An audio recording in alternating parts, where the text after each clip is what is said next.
اب یہ خطرہ تھا کہ باڈی گارڈ گھوڑوں پر تعاقب کریں گے، لیکن اسے پکڑے جانے کا ڈر نہیں تھا، کیونکہ گھوڑوں پر زینے کسنے کے لیے جو وقت صرف ہونا تھا وہ اس کے لیے دور نکل جانے کے لیے کافی تھا، اور ہوا بھی یہی۔ آبادی سے دور نکل جانے تک اسے تعاقب میں آتے گھوڑوں کی آوازیں سنائی نہ دی۔ اس نے لڑکی سے کہا کہ اب گھوڑا اس کے پہلو میں کر لے۔ لڑکی کا گھوڑا جب اس کے پہلو میں آیا تو ماجد نے لڑکی سے پوچھا کہ وہ گھبرائی یا ڈری تو نہیں۔ لڑکی نے جواب دیا کہ وہ بالکل ٹھیک ہے۔ لڑکی نے اسے دوڑتے گھوڑوں کے ساتھ بلند آواز سے سنانا شروع کر دیا کہ اس نے کون سا راز اپنے خاوند سے حاصل کیا ہے۔ ماجد نے اسے کہا کہ آگے چل کر رکیں گے تو ساری بات سنوں گا، لیکن لڑکی بولتی رہی۔ ماجد نے جب بار بار اسے کہا کہ چپ ہو جائے، اسے کچھ سمجھ نہیں آ رہی کہ وہ کیا کہہ رہی ہے، تو لڑکی نے کہا پھر رک جاؤ، میں زیادہ دیر انتظار نہیں کر سکوں گی۔ ماجد ابھی رکنا نہیں چاہتا تھا اور لڑکی بولتی جا رہی تھی۔ آخر لڑکی نے ہاتھ لمبا کر کے ماجد کے گھوڑے کی باگیں پکڑ لی، اس کے لیے اسے آگے جھکنا پڑا۔ تب ماجد نے دیکھا کہ لڑکی کے دوسرے پہلو میں تیر اترا ہوا ہے۔ ماجد نے فوراً گھوڑا روک لیا۔ یہ تیر مجھے وہیں لگ گیا تھا، لڑکی نے کہا، میں اسی لیے تمہیں دوڑتے گھوڑے سے اصل بات سنا رہی تھی کہ مرنے سے پہلے یہ راز تمہیں دے دوں۔ ماجد حجازی نے اسے گھوڑے سے اتارا اور زمین پر بیٹھ کر اسے اپنی آغوش میں لے لیا۔ اس نے تیر کو ہاتھ لگایا، وہ خاصا اندر چلا گیا تھا، نکالا نہیں جا سکتا تھا۔ یہ جراح کا کام تھا جو پٹھا چیر کر تیر نکال سکتا تھا۔ اسے رہنے دو، میری بات سنو، لڑکی نے کہا، اور اس نے ماجد کو سارا منصوبہ سنا دیا جو اس نے خاوند سے سنا تھا۔ میرا خیال ہے کہ یہ شک کسی کو نہیں ہوگا کہ ہم کوئی راز لے کر حلب سے بھاگے ہیں۔ وہ منصوبے میں کوئی تبدیلی نہیں کریں گے۔ محافظوں تک کو معلوم ہے کہ میرے خاوند کو شک ہے کہ میرے اور تمہارے درپردہ تعلقات ہیں۔ وہ یہی کہیں گے کہ میں تمہارے ساتھ محبت کی خاطر بھاگی ہوں۔ لڑکی ساری بات سنا چکی تو اس نے ماجد کا ہاتھ چوم کر کہا، اب سکون سے مر سکوں گی، اور اس پر غشی طاری ہونے لگی۔ ماجد نے دوسرے گھوڑے کو اپنے گھوڑے کے پیچھے باندھ دیا، لڑکی کو اپنے گھوڑے پر ڈال کر اس کے پیچھے بیٹھ گیا اور اسے ایسی پوزیشن میں ساتھ لگا لیا کہ تیر اسے تکلیف نہ دے، مگر تیر اپنا کام کر چکا تھا۔ وہ جب دمشق میں اپنے کمانڈر حسن بن عبداللہ کے پاس پہنچا، اس وقت لڑکی کو شہید ہوئے کم و بیش 12 گھنٹے گزر گئے تھے۔ اس نے قصر حلب کا تمام تر منصوبہ سنا کر بتایا کہ یہ کارنامہ اس لڑکی کا ہے۔ حسن بن عبداللہ اسی وقت ماجد حجازی کو اور لڑکی کی لاش کو صلاح الدین ایوبی کے پاس لے گیا۔ ماجد حجازی نے بتایا کہ لڑکی کیا تھی اور اسے باپ نے کس طرح ایک جاگیردار کے ہاتھ فروخت کیا تھا۔ ماجد نے لڑکی کی ساری باتیں سلطان ایوبی کو سنائی۔ بعد میں معلوم ہوا تھا کہ لڑکی کا باپ بھی دمشق سے بھاگ گیا تھا۔ سلطان ایوبی نے لڑکی کی لاش نور الدین زنگی کی بیوہ کے حوالے کر دی اور حکم دیا کہ لڑکی کو فوجی اعزاز کے ساتھ دفن کیا جائے۔ لڑکی نے مرنے سے پہلے ماجد حجازی کو جو منصوبہ بتلایا تھا وہ مختصراً یوں تھا کہ سلطان الملک الصالح تمام مسلمان مملکتوں کے امراء کو سلطان ایوبی کے خلاف متحد کر رہا تھا اور ان کی فوجوں کو ایک کمانڈ کے تحت لانا چاہتا تھا۔ ٹریپولی کے صلیبی حکمران ریمانڈ کو مدد کے لیے آمادہ کر لیا گیا تھا۔ یہ لڑکی جو نئی خبر لائی تھی یہ تھی کہ ریمانڈ اپنی فوج کو اس طرح استعمال کرے گا کہ مصر اور شام کے درمیان سلطان ایوبی کے لیے رسد اور کمک کے راستے روک دے گا۔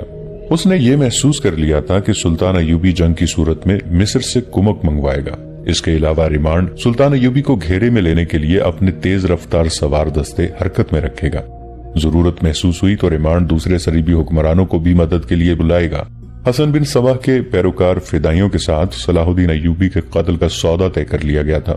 فدائی فوری طور پر دمشق پہنچ رہے تھے۔ اس تمام تر منصوبے کا ہر حصہ اہم تھا، لیکن سلطان ایوبی نے اس کے جس حصے پر سب سے زیادہ توجہ دی تھی وہ یہ تھا کہ دشمن سردیوں کا موسم گزر جانے کے بعد جنگ شروع کرے گا۔ ان علاقوں میں سردی زیادہ پڑتی تھی، بارشیں ہوتی تھیں اور بعض جگہوں پر برف بھی پڑتی تھی۔ ایسے موسم میں جنگ نہیں لڑی جا سکتی تھی اور نہ ہی کبھی لڑی گئی تھی۔ یہاں جس نے بھی حملہ کیا کھلے موسم میں کیا۔ لڑکی کی حاصل کی ہوئی معلومات کے مطابق منصوبے میں شامل کیا گیا تھا کہ فوجیں قلعہ بند ہو جائیں، فوجوں کی نفری میں اضافہ کیا جائے اور حملے کی تیاری کی جائے۔ موسم کھلتے ہی ان فوجوں کو شام پر حملہ کرنا تھا۔ صلیبی حکمران ریمانڈ کو جنگی مدد کا معاوضہ پیش کیا گیا تھا جو سونے کے سکوں کی صورت میں تھا۔ ریمانڈ نے شرط پیش کی تھی کہ اسے یہ معاوضہ پہلے ادا کر دیا جائے۔ الصالح کے حواری عمرا نے فیصلہ کیا تھا کہ معاوضہ فوراً بھیج دیا جائے۔ ہاں، مسلمانوں کی بد نصیبی، سلطان ایوبی نے آہ لے کر کہا، آج مسلمان کفار کے کندھے سے کندھا ملا کر اسلام کے خلاف اٹھے ہیں۔ میرے رسول صلی اللہ علیہ وآلہ وسلم کی روح کو اس سے زیادہ اور کیا اذیت ملے گی۔ قاضی بہاؤالدین شداد اپنی یادداشتوں کی دوسری جلد میں لکھتے ہیں، میرا عزیز دوست صلاح الدین ایوبی اتنا جذباتی کبھی نہیں ہوا تھا جتنا اس وقت ہوا جب اسے بتایا گیا کہ سلطان الصالح، جسے اسلام کی عظمت کی نشانی سمجھا جاتا ہے، اور مسلمان امراء مل کر اس کے عزم کو تباہ کرنا چاہتے ہیں کہ صلیبیوں کو سرزمین عرب سے نکال کر سلطنت اسلامیہ کو وسعت دی جائے۔ اس کی آنکھوں میں آنسو بھی آ گئے تھے۔ وہ کمرے میں ٹہل رہا تھا، رک گیا اور ایسے جوش میں بولا جس میں جذباتیت زیادہ تھی۔ وہ کہنے لگے، یہ ہمارے بھائی نہیں، ہمارے دشمن ہیں۔ اگر مرتد بھائی کا قتل گناہ ہے تو میں یہ گناہ کروں گا۔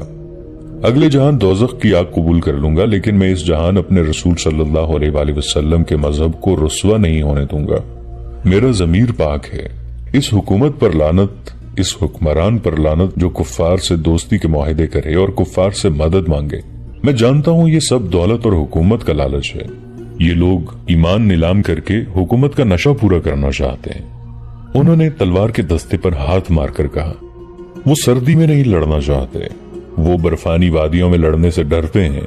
میں سردی میں لڑوں گا، برف سے لدی چوٹیوں پر اور یخ دریاؤں میں لڑوں گا۔ صلاح الدین ایوبی حقیقت پسند تھے۔ جذبات سے مغلوب ہو کر انہوں نے کبھی کوئی فیصلہ نہیں کیا تھا۔ جنگ کے متعلق انہوں نے کبھی نعرہ نہیں لگایا تھا۔ دو ٹوک ہدایات دیا کرتے تھے۔ ہر دستے کے کماندار کو دفتر میں کاغذ پر لکیریں ڈال کر اور میدان جنگ میں زمین پر انگلی سے لکیریں کھینچ کر ہدایات دیا کرتے تھے، مگر اس دن انہیں اپنے آپ پر قابو نہ رہا۔ انہوں نے ایسی باتیں بھی کہہ دیں جو وہ عام محفل میں نہیں کہا کرتے تھے۔ وہ شاید یہ جانتے تھے کہ اس محفل میں فوج کے قابل اعتماد سالاروں اور میرے سوا کوئی اور نہیں۔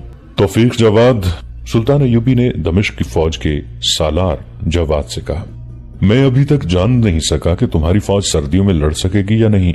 جواب دینے سے پہلے یہ سوچ لو کہ میں رات کو چھاپا ماروں کو ایسی جگہوں پر چھاپا مارنے کے لیے بھیجوں گا جہاں انہیں دریا میں سے گزر کر جانا پڑے گا۔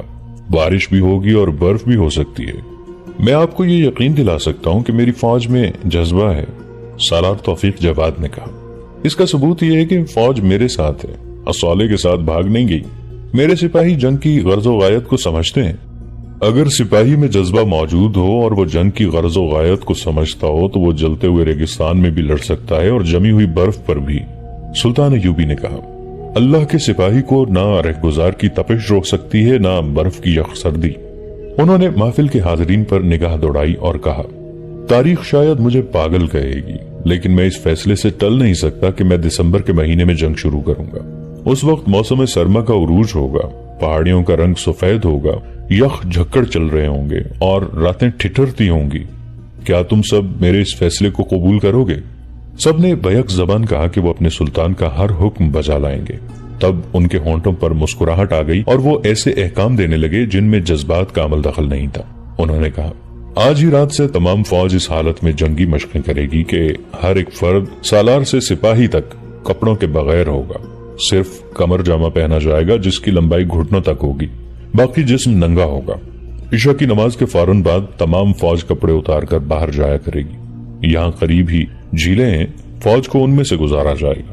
میں تمہیں اس تربیتی منصوبے کی تفصیلات دوں گا۔ تمام طبیب فوج کے ساتھ ہوں گے۔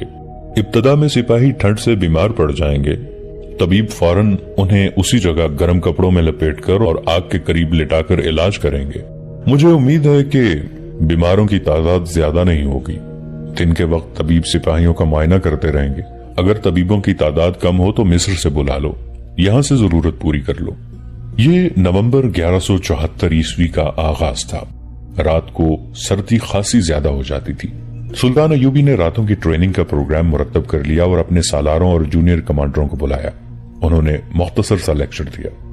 اب تم جس دشمن سے لڑو گے اسے دیکھ کر تمہاری تلواریں نیاموں سے باہر آنے سے گریز کریں گی، کیونکہ تمہارا دشمن بھی اللہ اکبر کے نعروں سے تمہارے سامنے آئے گا۔